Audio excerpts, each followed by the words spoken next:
milik Dia yang telah dibangkitkan dari antara orang mati agar kita berbuah bagi Allah.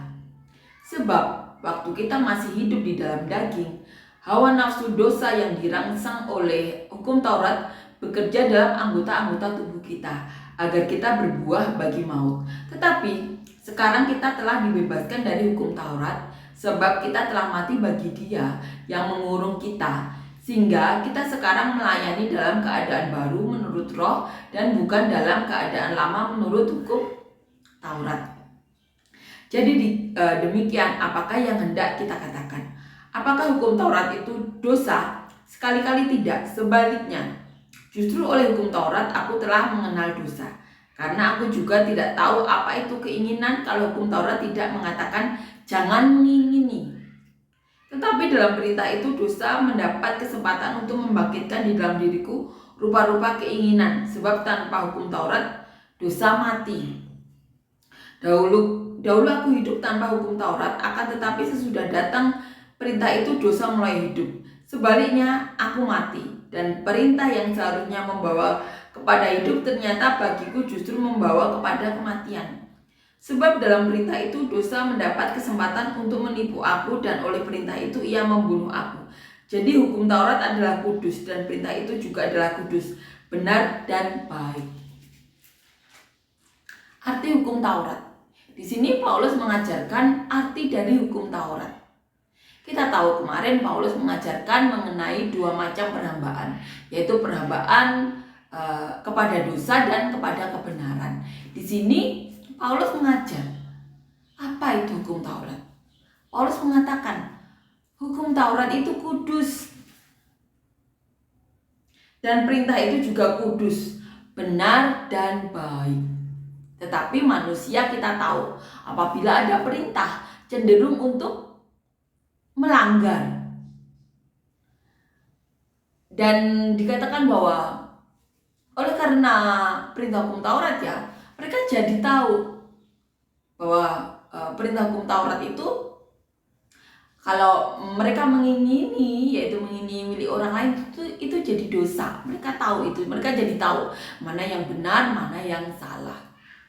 Nah, di sini kita akan renungkan ya, bagaimana Paulus mengajar mengenai arti hukum Taurat. Di ayat pertama dikatakan, apakah kamu tidak tahu? Saudara-saudara, sebab aku berbicara kepada mereka yang mengetahui hukum. Jadi saat Paulus berbicara ini ya, Paulus mengatakan di depan orang-orang yang mengerti mengenai hukum.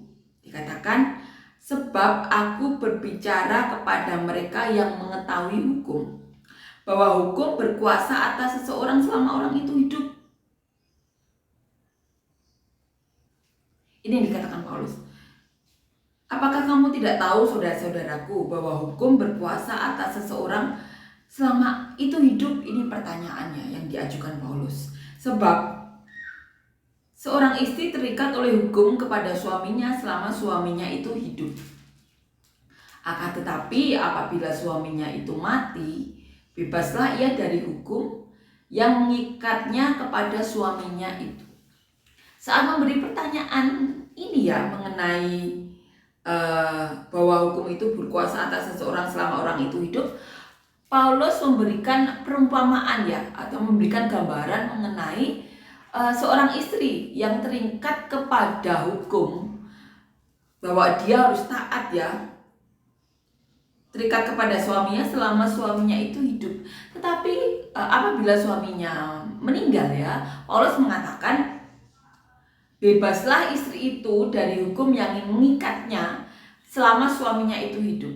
Paulus memberi gambaran seperti itu, bahwa istri bisa menikah lagi kalau suaminya meninggal. Apabila tidak, itu namanya berzina ya. Paulus memberikan gambaran seperti itu untuk memperjelas ya mengenai pertanyaan yang diberikan Paulus kepada orang-orang yang di sini dikatakan bahwa Paulus mengatakannya di depan orang-orang yang mengerti hukum. Dikatakan di ayat 3, jadi selama suaminya hidup, ia dianggap berzina. Jadi kalau istri ya berhubungan dengan lelaki lain saat masih bersuami dan suaminya itu hidup, itu berzina dan dosa ya pastinya. Kalau ia menjadi istri laki-laki lain, tetapi jika suaminya telah mati, ia bebas dari hukum, sehingga ia bukanlah berzina kalau ia menjadi istri laki-laki lain. Sebab itu, saudara-saudaraku, kamu juga telah mati bagi hukum Taurat oleh tubuh Kristus. Ini yang dikatakan Paulus, bahwa kita telah mati oleh hukum Taurat,